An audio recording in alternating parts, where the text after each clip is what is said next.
Well, hi everybody and welcome to the Mental Toughness and Body Show. My name is Rob Evans and I'm your weight loss coach, health strategist and internationally published author, helping take your mindset, your life, your business, your body from where you are right now to becoming unstoppable and getting to where it is that you want to get to.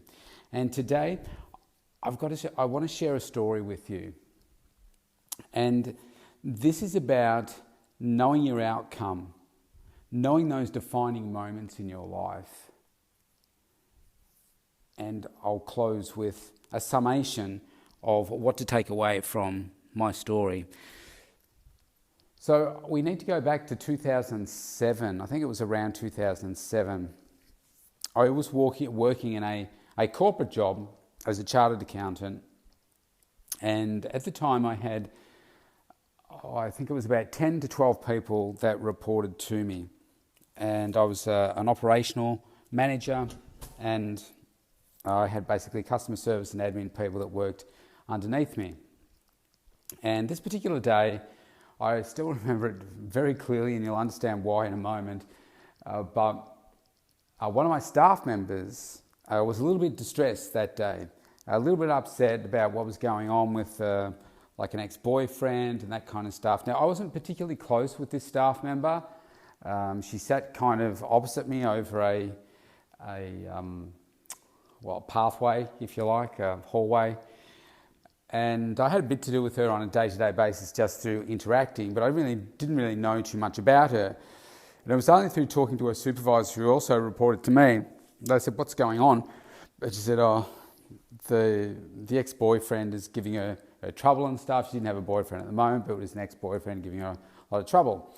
Anyway, it was during daylight savings, and we got to the end of the night, and we closed off business, and we worked in a big corporate building, and we were out in the suburbs, so we had a huge car park. The car park went for acres, and I knew she was a little bit distressed, and I said to her, "Look, I'll walk you to your car." Because I was going home too, so it wasn't dark. So we were walking out and we were talking, and she seemed okay. And I said, "What happened today? What was going on?" And she said, just the ex-boyfriend and so forth, and his trouble and blah blah blah." And I thought, okay, fine. So I was just trying to keep her calm. So we're walking through the building, and we walk out of the main building, and there was a series of buildings and walkways and stuff. So we're outside now, and we're walking alongside this other building that had a canopy down and had it was a great big long building that probably went for about 100 metres. And on one side it was this concrete wall, and on the other side it was a garden, not a very nice garden, but like overgrown with like shrubs and that kind of stuff. And we're walking along there, and this next part you need to imagine like in a movie where time stands still and everything just goes in slow motion. I mean, this happened in a blink of an eye, but it felt like it was slow motion as I describe this to you. Now, there are things that happen in your life that are unexpected. Accidents happen, things happen, you think, man, I wasn't expecting that. So we're walking along, and I'm looking at her talking to her, then all of a sudden, she just screams at the top of her head and backs away. I'm like, what has happened? And then out of the corner of my eye, I see this guy literally jumping out from behind these bushes. He jumps across in front of me, pushes me kind of out of the way, and attempts to grab her, and she's screaming hysterically like in a movie, and crying. And in this moment, I'm thinking, what the hell is going on? Who is this guy? And then I'm thinking, clearly this guy has trouble. Maybe this is the ex-boyfriend. So then imagine me in between him and her with my arms out, like I'm, you're not getting to her kind of thing. And then he's a pretty big guy, and I'm only a little bloke. But as quick as a flash, he's kind of darted around me, pushed me out of the way, grabbed her, picked her up, run, because she was only a small girl, picked her up, run to his car. The car had a driver in it. There was a guy in the back seat. They've literally thrown her into the back seat. The two guys have jumped in the back seat. One is holding her down, like got his knee on her, holding her down on the floor in the back seat behind the driver's seat. And all of this has happened in a blink of an eye. So, point of decision making. What do I do here? Now, obviously you don't have a lot of time to think in these situations, and your basic instinct kicks in. And so I was, was kind of chasing after him. It was like the car was right there. It was like 5 metres away. And so I've gone around to the side. They've thrown her in one side. One guy's held her down. The guy that grabbed her has gone around to the other side of the back door. And so I've raced around that side of the door, and I've got my body inside the back door. The car's running, and they're talking in another language, and the guy's basically saying, "Let's get out of here," is what I gathered. And I'm talking the whole time. I'm saying, "You've got to let her go." I said, "Yeah, you are not taking her. Let her go. You are not taking her." Now, I'm not a violent man. I've never hit anyone in my life. Probably hit my brother, but that's about it. I've never been in a fight or anything like that. But one thing that I do have is the power of my words. And I thought, I made the decision at that point.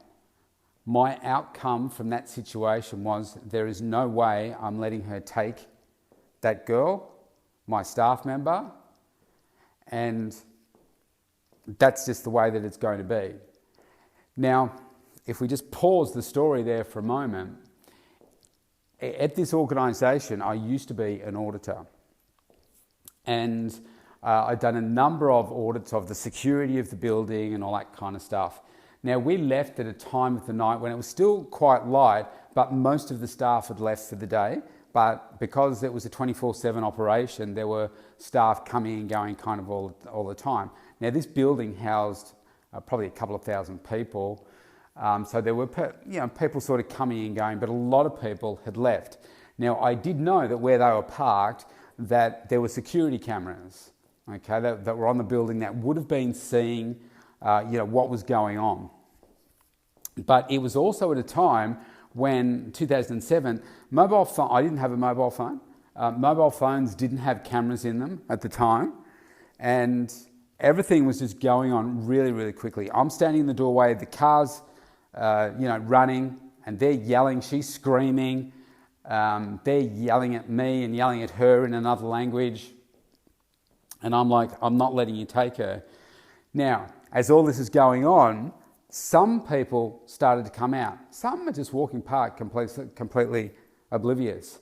And I remember yelling at one guy. I said, hey, I didn't know who it was. I said, hey, these guys are abducting this girl here. I'm stopping it. Go get the security guard, who was just a little bit away, and about 50 metres. I said, Gary was his name. I said, go and get Gary, tell him to call the police, and get him to come here straight away. Another person came down. I said, you, write down in your phone or whatever, write down this registration number. And then things started to happen.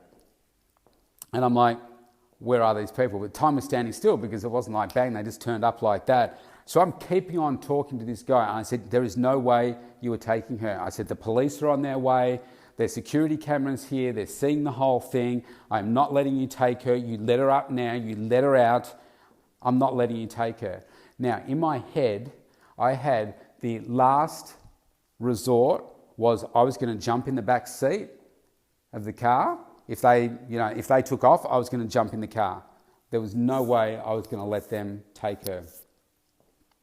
And so a few minutes after that, security guard still hasn't turned up, but a guy that worked on another floor, he was walking past, and he could tell that there was a bit of a kerfuffle. And this guy's a big solid guy. He used to be a security guard, and Jason was his name. And I said, Jason, they've locked the door. Go around the... No, I didn't say that. I said, go around the other side, see if you can get her out. They're trying to take her. See if you can get her out. So he goes around the other side.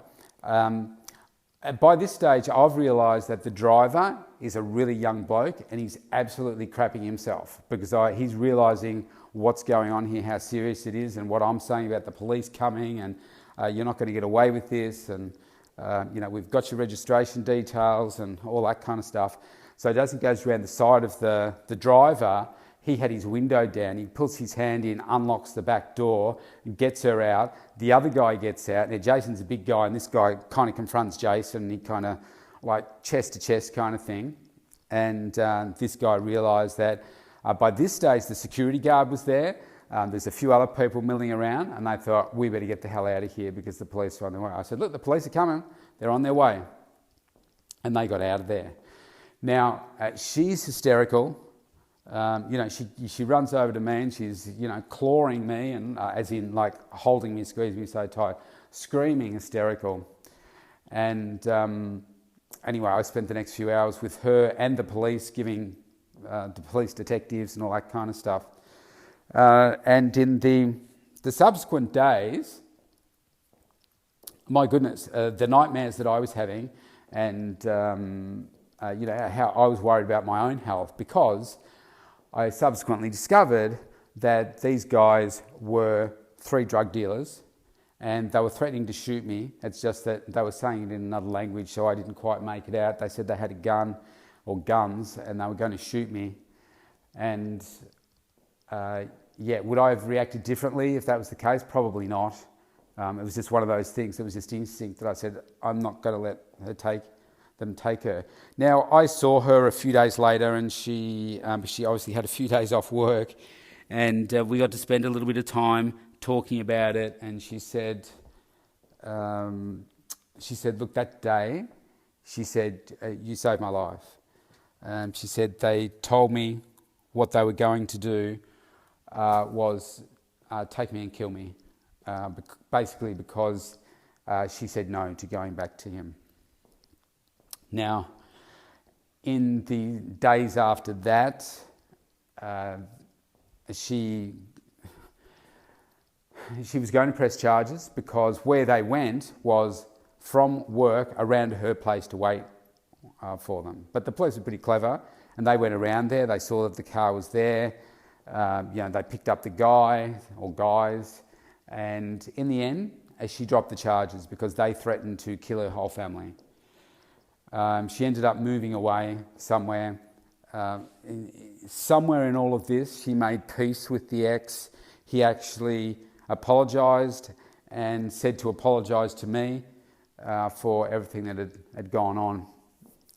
But I guess in that moment, it was a truly defining moment because I wasn't thinking about my own safety. I wasn't thinking about anything apart from, you're not taking my staff member. It just was not the right thing to do. So from the very first time that they put a hand on her or jumped out at her, my outcome was, you are not taking her, no matter what happens from this point on. And even as I tell this story, it gets my heart racing, it sends shivers up my spine, but it was a defining moment for me. And it was the first time, obviously, not obviously, I suppose, but the first time that I've ever been faced with anything like that. People being abducted, drug dealers, your staff member. I believed I had a responsibility to protect her just because, not because she was my staff member, because she was another human. And that moment in time just froze, and that was mine to step up as another human to protect another human. And it's got me thinking about the last few days. I would say that the last 36 hours my mindset has been very much unlike me. And I've been increasingly frustrated by the COVID management of, how it's being managed here in my state. More people today, another couple of hundred people. It's getting worse. We've got 1,800 people that have active COVID now. It continues to spread. They're talking about locking down further from where we are right now to stage 4. They're talking about making it compulsory to wear masks, and each day they're kind of hinting at what stage 4 may look like. And that will place a further restriction, I'm guessing, on my business, because it will then mean that I will only be able to stream my services and not see anyone, even in the park, to work out, even keeping social distancing and all that kind of stuff. So I think it's only a matter of time. We are over a week into this current lockdown, which means 5 weeks to go, and the numbers have not hit a plateau yet. They're not coming down. They just continue to grow and grow and grow, and there continues to be a few stupid people that are doing the wrong thing. And the reason that I'm getting increasingly frustrated is, well, twofold. One, that there's absolutely zero support for me from a government perspective of being basically a sole trader. There's no support whatsoever. So I look at it like this. Here I am running a really successful business, doing really well, about to hit a record for 12 years that I've been in operation for July, and because somebody says you can't do that anymore, that dramatically changes that. And I get annoyed by that, because I think, well, what's your solution? Because what you're doing now isn't a solution. You cannot keep doing this, get down to a low number. We had, I don't know how many weeks of zero, and then it's exploded and we're locked down again. So what's the forecast? We get down to what number? What number is it? They keep talking about this is a new way of living with COVID. Well, we aren't living with it, because we get to that point where we get to that number, we start to open things up again, and boom, it explodes, because it's still in the community.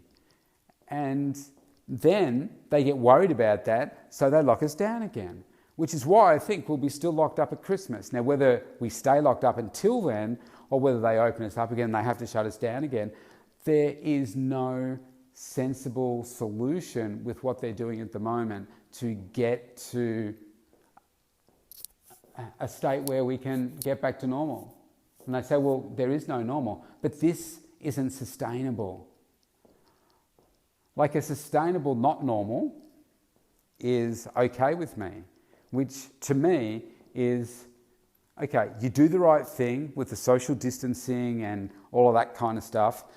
You wear a mask if that's what they believe is the best thing to do.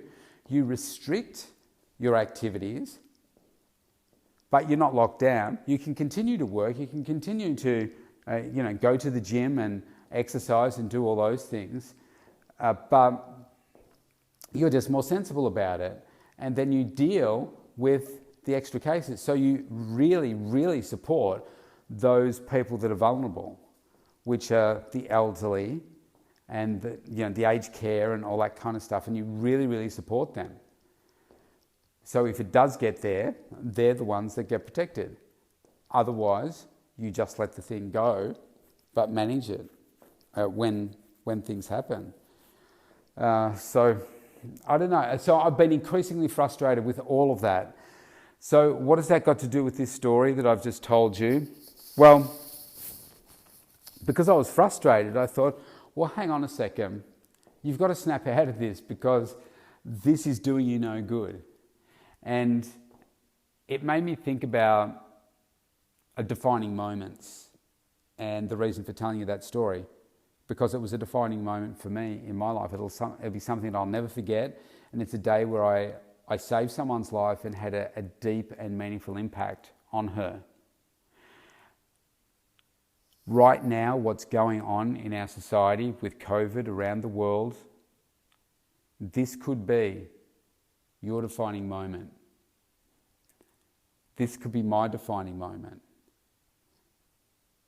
Yes, people are making decisions that are making me frustrated. And there's going to be more pain, there's going to be more frustration, and I'm not going to agree with what goes on, but I have to live with it.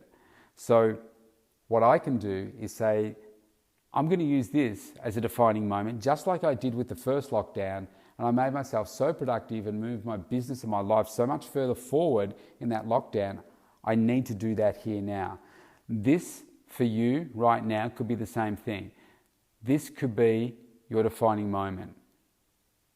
This could be the best opportunity of your life. This could be the opportunity for you to bring the best version of yourself forward.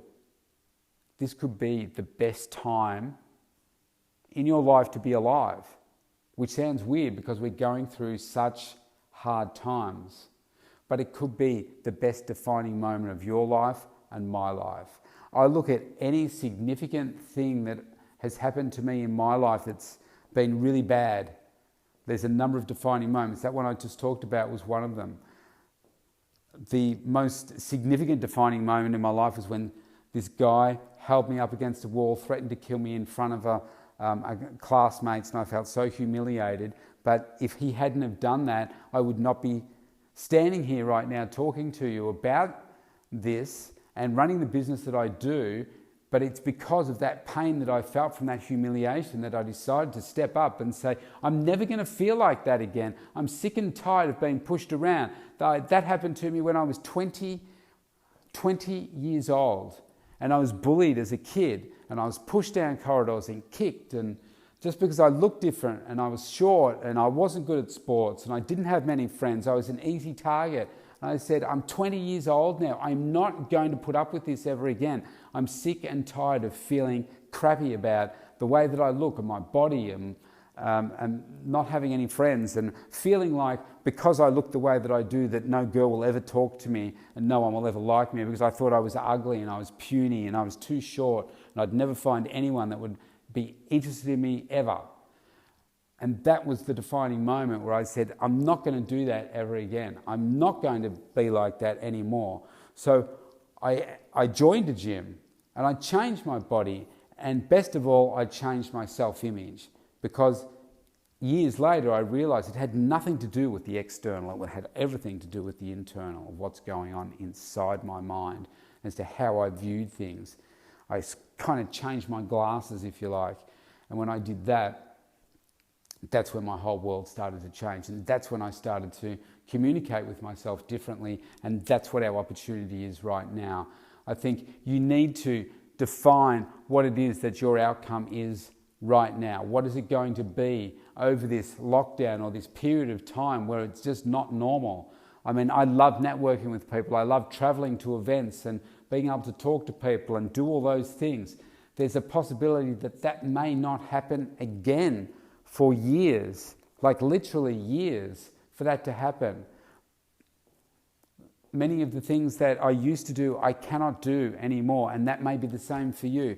But this is the time where you can say, do you know what? I need to reinvent myself. I need to do things differently. I need to find a greater purpose for what is going on right now and what that means to me so that I can get the outcomes that I want to get. It's so important. There are going to be times, just like I've had these last 36 hours, pain and frustration and annoyance and not being able to see what the decisions of the leaders are doing to help get us out of this mess economically. Yes, they're trying to save lives and they're saving a lot, I guess. We won't know. But economically, we're screwed. You can't keep doing that to everybody, and I get frustrated with that. So I have to channel my energy somewhere else and say, well, I need to reinvent myself so that it doesn't matter what happens, I can still make a success of what I'm doing. So I'm sure if I feel like this, I'm sure there are opportunities for you to do something differently as well. So harness this time, use the energy of the story that I've given you to say, do you know what? This is a defining moment in my life. Let's hope that it never comes around again. But imagine in 20 years' time, if you can look back and say, do you know what? Telling your grandkids or whatever, and you could say, when coronavirus hit, So many people were doing this. The government shut us down. They did this, this, and this. But you know what I did instead? I did this. Why? Because I knew what my purpose was. I knew why I needed to do this, and I did it for me. And it was probably the greatest thing that ever happened to me because it fired me up. It got so much fire in my belly that I wasn't going to let anyone else be in control of my destiny. I was going to do it myself. You have a great day wherever you are in the world. If you want to find out how you can work with me more, go to the mentaltoughnessandbodyshow.com, scroll to the bottom of the page, click on the link there, and you can opt in for a free 30-minute consultation with me. I'll see you tomorrow.